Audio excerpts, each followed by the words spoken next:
They say an entire alien armada fled Earth because someone spilled a human's coffee. No one knows how a morning ritual became a galactic legend, but by the end of this story, you will. Tell me where you're watching from, subscribe to join our crew, and let's begin. The first rule of Jax Moreno's life was simple: never touch the roasting scale.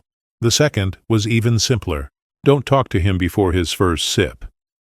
At 6:03 a.m. on a drizzling Seattle morning, he was grinding fresh Ethiopian beans in his Belltown coffee shop, the chalice of his morning ritual already warming in his calloused hands. The smell of new roast hung in the air like a prayer. Then the ceiling exploded. A blue containment beam punched through the roof, and his N7 mug shattered across the concrete floor. Jack stood there, chalice still raised, watching coffee spread like a crime scene. The world stopped. Not because alien soldiers were pouring through his door, not because their armor gleamed with tech that made Earth look like cave paintings. The world stopped because someone had interrupted his coffee. A voice boomed through translation speakers, cold and mechanical. "Humans, kneel. The emotional awakening is over." Commander Virkesh stepped through the doorway, flanked by Kithar soldiers whose weapons hummed with plasma readiness. "Your memetic broadcasts have been classified as cognitive hazards. Pacification begins now." Jax looked at the shattered mug, the spilled coffee, the overturned grinder. His jaw clenched. He raised the steaming chalice in his hand and said, with the dangerous calm of a man pushed one interruption too far, "Brother, you just interrupted my coffee." It wasn't defiance. It was a statement of fact. The first no Earth gave to the galaxy didn't come from a general or a president. It came from a barista with bags under his eyes and a spice greater than fear tattoo running down his forearm. Behind the soldiers, a figure stepped forward. Sai Lior, Kithar counselor, humanoid with copper skin and gray eyes that seemed almost curious. She had been sent to observe the human emotional phenomenon. She had expected chaos. Instead, she found a man holding a kettle like a weapon, staring down an invasion force over spilled coffee. Virkesh's soldiers moved to the roaster, toppling it with casual brutality. Bags split. Beans scattered like shrapnel. The smell intensified. Say's nose twitched involuntarily. Her people had classified this substance as a social neurotoxin. But standing in that moment, surrounded by the scent, she felt something her species had engineered out generations ago. Curiosity mixed with hunger. It confused her. It terrified Virkesh. "Secure the premises," the commander ordered. Drones cut through Seattle's gray sky outside. The Space Needle's observation deck flickered as it transformed into a signal-blocking antenna. Screens across the city went dark. Panic spread in waves. Jack set down his chalice carefully. Too carefully. In 3 hours, he would wish he'd let it cool. But right now, irritation was crystallizing into something harder. Determination with an edge of fury. He looked at the broken grinder, the scattered beans, the strangers in his shop, treating his sacred space like a war zone. "You know what?" he said, pulling the backup generator from behind the counter.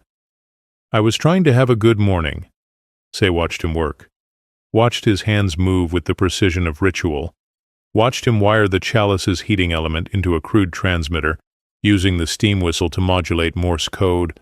She had studied human behavior for cycles. She had never seen someone respond to an invasion by making coffee with even more determination. The first message whistled out into Seattle's morning. Water. Heat. Heart. Somewhere in Capitol Hill, a mechanic heard it. In Fremont, a musician with a French press understood. In Georgetown, a truck driver fired up an espresso machine. Within hours, the barista network was born. A city turning kettles and steam wands into a communication system that didn't need internet or satellites, just water, pressure, and spite. Jax looked at Virkesh, at Say, at the soldiers treating his life's work like an infestation. He thought about his daughter Lily in Tacoma, about the weekend visit he'd promised to show her the roasting process, about how he was supposed to teach her that ritual matters, that the small things are what make us human. "You picked the wrong morning," he said quietly. and the wrong city. What the Kyther didn't understand yet, what Say was just beginning to suspect, was that humans don't just drink coffee. They build entire civilizations around it. And when you spill it, when you treat the first cup of the day like it doesn't matter, you're not just making an enemy. You're making a point. Seattle was about to teach the galaxy a lesson it would remember for 1,000 years. All because someone interrupted a barista before his first sip. All because they thought ritual was weakness instead of what it really was. A line in the sand, drawn in espresso grounds and steam. The curfew came down at noon. Drones patrolled every street, scanning for electromagnetic signatures. Virkesh was methodical, efficient. He shut down cell towers, power grids, anything that could coordinate resistance. What he didn't shut down was steam. Jax worked in the basement of his shop, surrounded by salvaged parts and vintage radios. His grandfather's tube radio sat on the workbench, its NX-1701 designation plate catching the dim light. No microchips, just valves and vacuum tubes. Perfect. Say found him there 2 hours into the occupation. She descended the stairs with careful steps, her diplomatic immunity the only reason the soldiers let her through. She told herself she was observing, gathering intelligence, but the truth was simpler and more dangerous. She was curious. "Why coffee?" she asked, watching him solder connections between a kettle spout and a pressure gauge. "Your species has thousands of rituals. Why defend this one so ferociously?" Jax didn't look up. "You ever taste it?" "My people removed gustatory memory response 7 generations ago. Flavor became inefficient." VT, he paused then, really looking at her for the first time. Saw something in those gray eyes that reminded him of Lily when she was younger, before the divorce, when she still asked him questions about everything. Genuine wonder buried under layers of engineered calm. "That's the saddest thing I've ever heard," he said. Jax poured from a carefully hoarded thermos. The brew was cold now, barely passable, but he held out a spoon anyway. "One taste, then tell me it's just a neurotoxin." Say hesitated. This violated 17 different observation protocols, but his hand was steady, patient, not forcing, just offering. She took the spoon. The first drop hit her tongue, and the world shifted. It wasn't just bitter. It wasn't just a chemical response. It was memory she didn't have suddenly flooding back. Her mother, a garden she'd never seen, morning light she'd never experienced. Her eyes filled with water. "This is—" She couldn't find words in any language. "Yeah," Jack said quietly. "If that's a weapon, I get why you're scared." Outside, the barista network was evolving. Whistles synchronized. Patterns emerged. In Pike Place Market, vendors used copper pots. In the university district, chemistry students employed precise measurements. The city was learning to breathe together, one boiling kettle at a time. Then Say discovered the truth in a classified file she wasn't supposed to access. The invasion wasn't about podcasts or memetic hazards. It was about the servant whales, massive biodata entities sleeping in the Pacific, responding only to specific frequency patterns. Patterns that matched almost perfectly the sound of percolating coffee. "He's not here to pacify you," she told Jax, her voice tight with betrayal. "He's using your city as bait." 48 hours, the drones were calculating. 48 hours until they decoded the steam patterns and could jam them. But Lily was already ahead of them. In her room in Tacoma, surrounded by science fair projects and her father's old radio equipment, she was writing code. An offline app that turned steam pulses into simple instructions. Boil, strike metal, open valve, close valve. She called it the Manual of Resistance. By nightfall it was spreading through SneakerNet and old-fashioned printouts. Jack spoke to her over the tube radio, her voice crackling with static and fear masked by competence. "Dad, they're everywhere. Mom's scared. I'm scared." "I know, sweetheart." His hands were steady on the transmitter, but his voice cracked. "Just remember what I taught you. Coffee's about timing," she recited. "That's right. And trust." What neither of them said, but both understood, They were running out of time. Virkesh wouldn't wait forever, and when he made his move, everyone Jax loved would be in the blast radius. Say watched the father and daughter dance around their fear with code words and careful calm, and understood something the Keither had forgotten. Love doesn't make humans weak. It makes them absolutely terrifying. Because a person with nothing to lose is dangerous, but a person with everything to protect? That's when ordinary becomes impossible. And Jax Moreno had a daughter who needed to believe that spilled coffee mattered, that rituals weren't just routines, that standing up for the first cup of the day meant standing up for everything that makes life worth living. The city held its breath. The kettle network hummed, and somewhere in the deep Pacific, ancient things began to stir, responding to a song they'd been waiting centuries to hear again. The suppression towers went up at dawn on day 3. Virkesh ringed the Space Needle with them, massive pylons that hummed with frequencies designed to scramble organic neural patterns. Seattle's power grid died. Lights went dark across every neighborhood. The city held its breath in the sudden silence. Then Jax made a call on the tube radio. Third wave protocol, 1800 hours, every block, every home. At 6 p.m., Seattle boiled water. Not for coffee, not for communication, just to survive. Every neighborhood fired up kettles, struck metal pans in synchronized rhythm, released steam in coordinated bursts. The collective noise interfered with the drone's targeting systems. Fishermen on the waterfront lit cauldrons. Students in the hills cooked instant ramen just to generate vapor. The city became a living boiler. But Lily went silent at 6:23 p.m. No static, no signal, just dead air. Jack stood in his destroyed shop, radio clutched in white-knuckled hands, and felt something break inside. Not rage, not fear. Something colder. The absence of hope feels like drowning without the mercy of water. He stared at the broken grinder, at the scattered beans he'd been too busy to clean up, and wondered if fighting over coffee had been the stupidest way to get his daughter killed. "Dad?"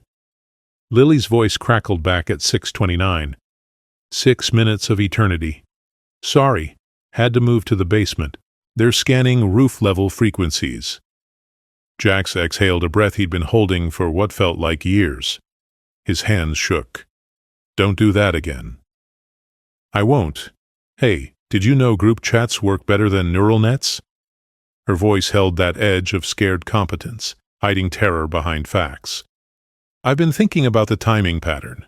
If everyone adjusts their whistle by 0.3 seconds, we can—" "Lily," his voice cracked, "I'm proud of you, in case I forget to say it later." Silence, then soft. "Dad, don't give up, please." Say listened from the doorway, and something in her chest ached. The Keither had removed this too, she realized. This crushing weight of caring about someone more than logic dictated. This stupid, beautiful, terrifying choice to keep fighting when every algorithm said to surrender. She made a decision that would cost her everything. "The spectrum cut," she told Jax, pulling up classified files on a handheld device. "Virkesh is preparing an electromagnetic pulse that will fry every circuit in the city, including medical equipment, life support, everything with a chip." "When?" 48 hours, maybe less." Jax looked at his chipless vacuum tube radio and started to laugh. It wasn't a happy sound. It was the laugh of a man who'd been pushed so far past reasonable that he'd circled back to insane confidence. No chips. Perfect. The word spread through steam whistles and kettle drums. Mechanics shared the news with truck drivers. Musicians told baristas. By midnight, Seattle understood. The invaders were about to torch their technology, which meant the city's defense would rest entirely on vintage equipment, human coordination, and the kind of improvisation that makes engineers weep and artists cheer. Virkesh called it desperation. The humans called it Tuesday. In Georgetown, a mechanic welded a French press into a battering ram. "French press?" He grinned at his apprentice. "More like French suppress." In Capitol Hill, a group coordinated whistle patterns that could shatter glass at specific frequencies. In Ballard, fishermen prepared signal flares made from coffee grounds and gunpowder, because why not weaponize breakfast while they were at it? Say watched the city transform chaos into strategy and whispered to herself, "Maybe we fear them because they make the ordinary miraculous." Virkesh heard her. His expression hardened. They make everything infection, emotion, disorder, entropy. He gestured to his perfect ranks of soldiers, his calculated invasion. We are order. We are survival. Your extinction wearing a uniform, Say said quietly. It cost her rank to say it. It cost her people, but standing in that coffee shop, tasting memory on her tongue, watching a father fight for his daughter with steam whistles and spite, she realized something the hegemony had forgotten. Survival without meaning is just slow death. And humans had figured out how to pack meaning into every small ritual, every shared cup, every moment of defiant normalcy in the face of impossible odds. The towers hummed. The city steamed. And in the deep Pacific, the servant whales began their slow rise toward a surface they hadn't seen in generations, drawn by a song that tasted like morning and sounded like home. 48 hours until the pulse. 48 hours to teach the galaxy that you don't interrupt a human's coffee without expecting consequences. Jax looked at his daughter's voice coming through ancient vacuum tubes and made a promise. They wouldn't just survive this, they'd make sure no one ever forgot what happened when you disrespected the first cup of the day. 90 minutes until the spectrum cut. Jax stood at the base of the Space Needle with 15 volunteers, mechanics, musicians, a truck driver named Sarah, who'd brought climbing gear, and Salior, former Kythar counselor, current traitor to her entire species. You don't have to do this, Jax told her. Say held up the wrench he'd given her 3 days ago, when she'd asked how to fix a broken espresso machine and he taught her with the patience of someone explaining religion. Yes, she said. I really do. They climbed maintenance shafts while drones circled outside. Jax's radio crackled with Lily's voice, steady despite the fear he could hear underneath. Dad, remember what you always say about coffee? It's about timing, he replied, pulling himself up another rung. His arms burned. The tattoo on his forearm seemed to pulse with each heartbeat. Spice, greater than fear. Right now he wasn't sure if it was true, but he was too stubborn to admit it. And trust, Lily added. When I say now, open your valve 3 times. Clean, precise, like pulling espresso shots. You've been practicing that speech. Maybe a little. He could hear the smile in her voice, fragile and fierce. I want to sound cool when we save the city. Bushna, they reached the observation deck as Virkesh activated the pulse array. The commander stood surrounded by tactical displays, tracking every heat signature in Seattle. He saw them immediately. Persistent, he acknowledged. Admirable. Futile. Jack set his equipment down carefully. The others fanned out, each carrying kettles, pressure valves, copper tubing repurposed from demolished coffee machines, a symphony waiting for its conductor. Below them, across Seattle, across Tacoma, across Bremerton and Everett, thousands of people stood ready with kettles warming on every available heat source. Safe-faced Virkesh. You're not going to win. I already have. In 60 seconds, every circuit in this city burns. Their resistance dies with their technology. They don't fight with technology, Say said softly. They fight with routine. Now! Lily's voice cut through every tube radio in the city. Jax opened his valve. 3 sharp bursts of steam. Clean, precise, perfect timing. Across Seattle, thousands of kettles answered. 3 long whistles that harmonized into a single note that cut through metal and mathematics. In Elliott Bay, the water began to glow blue.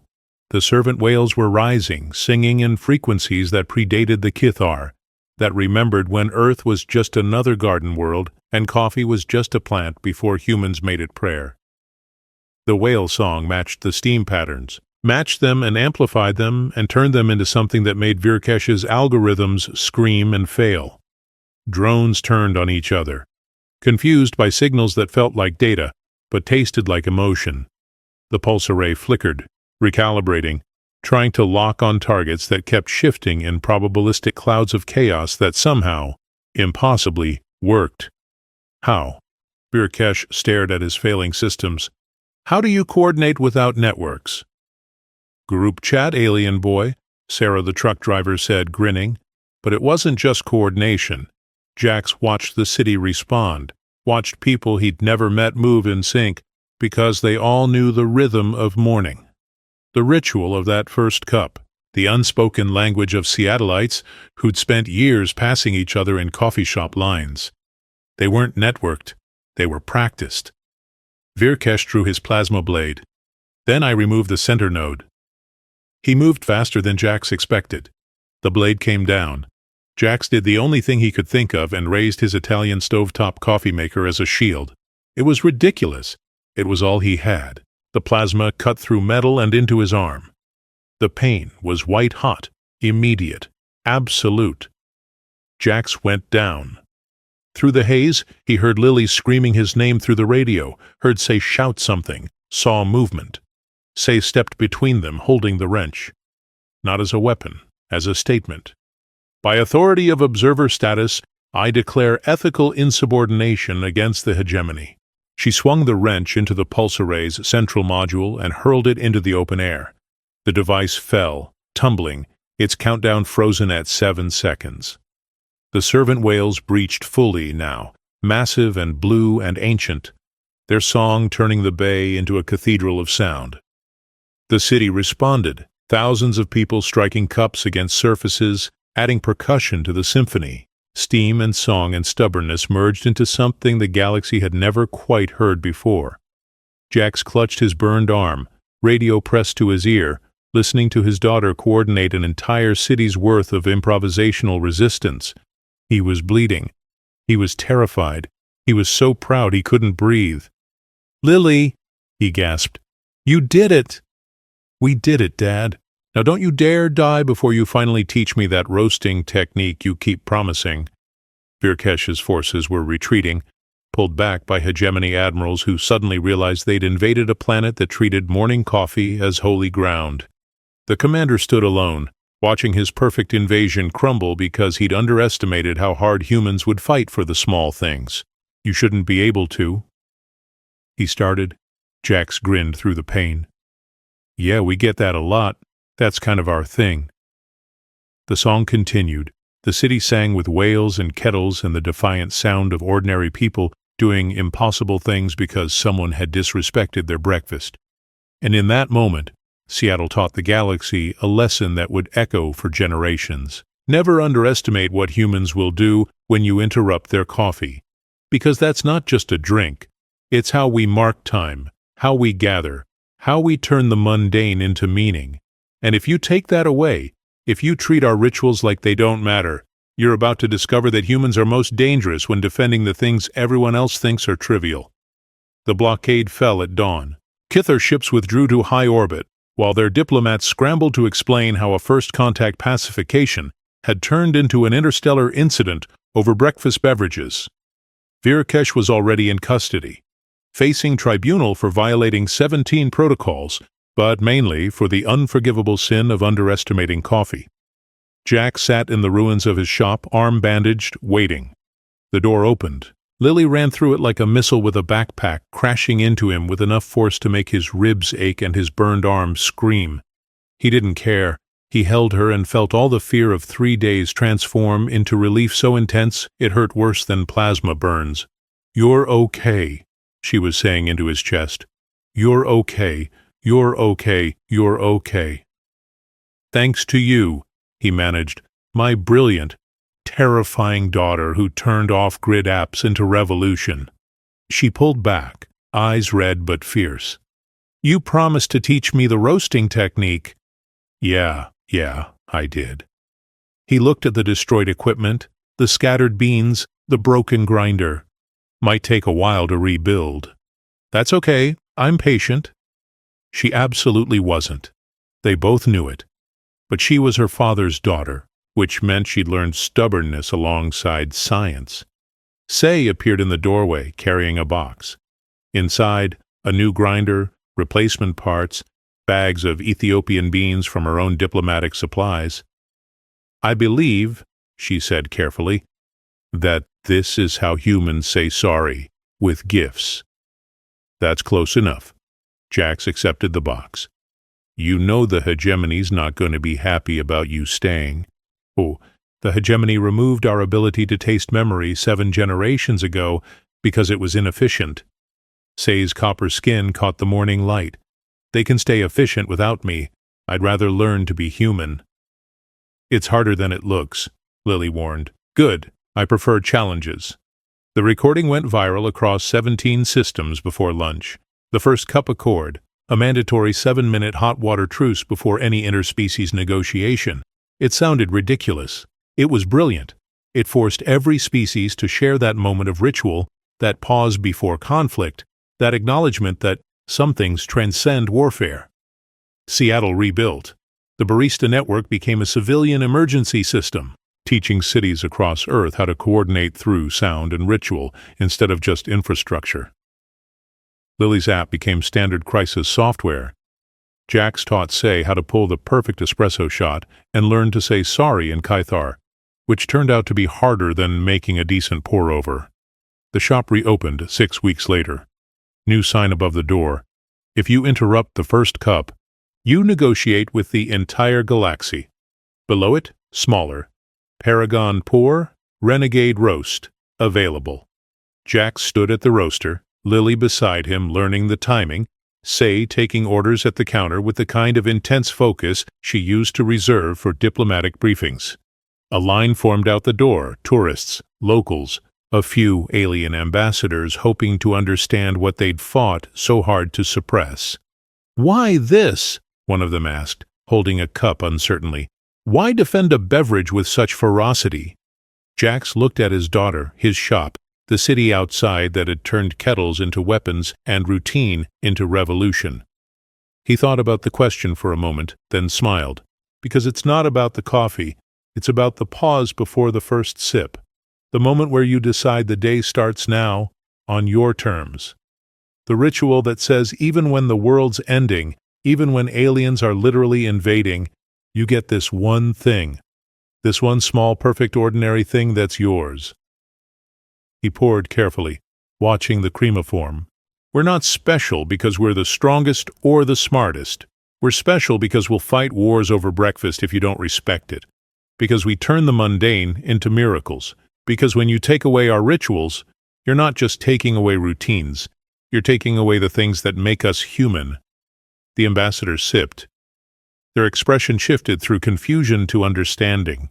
"This is memory I do not have." "Yeah," Jack said. "That's the weapon. That's what scared them. Not violence, not chaos. The fact that we can pack meaning into every ordinary moment and defend it like it's sacred, because to us it is."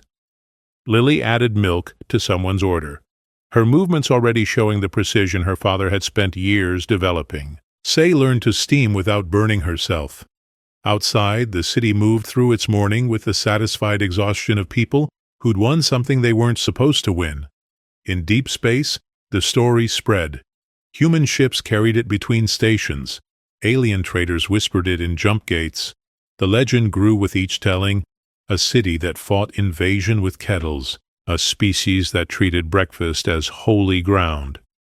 A barista who looked at superior firepower and said, "Brother, you interrupted my coffee." The warning echoed through 1,000 civilizations. Don't spill the humans' coffee, not because they're violent, not because they're powerful, but because they're the species that will turn morning routines into acts of war, that will coordinate revolution through steam whistles, that will teach whales and kettles to sing in harmony rather than let you disrespect their rituals. That's the thing about humans. They're not the strongest, they're not the smartest, but they're the ones who decided that small things matter enough to fight for. And when you dismiss that, when you treat their ordinary as trivial, you're about to learn a very expensive lesson. Humanity doesn't just live, it insists on living well, with meaning packed into every mundane moment. And if you can't respect the first cup of the day, You're not ready to negotiate with a species that turns routine into revolution. Jax locked up that night, Lily's laughter echoing from upstairs where she was setting up her new workspace in his apartment. Say was learning to make waffles in the kitchen, following a recipe with the same intensity she used to reserve for diplomatic treaties. Through the window, he could see the Space Needle lit up against the night sky. No longer a weapon, but just Seattle's landmark again. Tomorrow, someone would come asking him to teach the Accord officially. To travel, to speak, to turn his accidental resistance into something bigger. He'd probably say yes. But tonight, he set the grinder for tomorrow's first batch, checked the water lines, and prepared for morning the way he always had. With ritual, with care, with the understanding that the first cup isn't just coffee. It's a promise that today, no matter what happens, you'll take this one moment for yourself, and anyone who doesn't respect that, they're about to learn why humans are the species that makes the ordinary sacred and fights like hell to keep it that way. The city slept, the kettles cooled, and across the galaxy, civilizations added a new entry to their human contact protocols. Show respect, bring gifts, and for the love of all that's logical, don't interrupt their coffee, because that's how you start a war. Or, if you're lucky enough to survive it, a very long friendship over a perfect cup and a story that will echo for generations. Humanity, fuck yeah, we'll weaponize breakfast if we have to. Maybe that's the real secret of humanity. Not the wars, not the victories, but the quiet defiance of people who insist that small things matter. We don't conquer galaxies because we're strong. We survive them because we care about ridiculous things like the perfect temperature of water or the timing of a pour. Meaning isn't found in monuments, it hides in mugs, in rituals, in the audacity of saying, "Not before my coffee."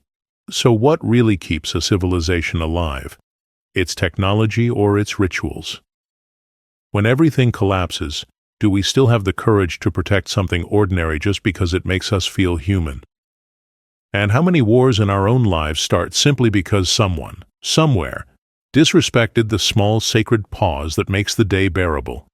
If you felt that, write the word ritual in the comments, so we'll know you stayed until the last drop. Tell us your city, because somewhere out there, another human is probably sipping coffee at the same moment. Subscribe, like, and share this tale so more people remember that sometimes the fate of the galaxy depends on a single stubborn cup. And stay for the next story in the card, because breakfast, apparently, is still the most dangerous time of day.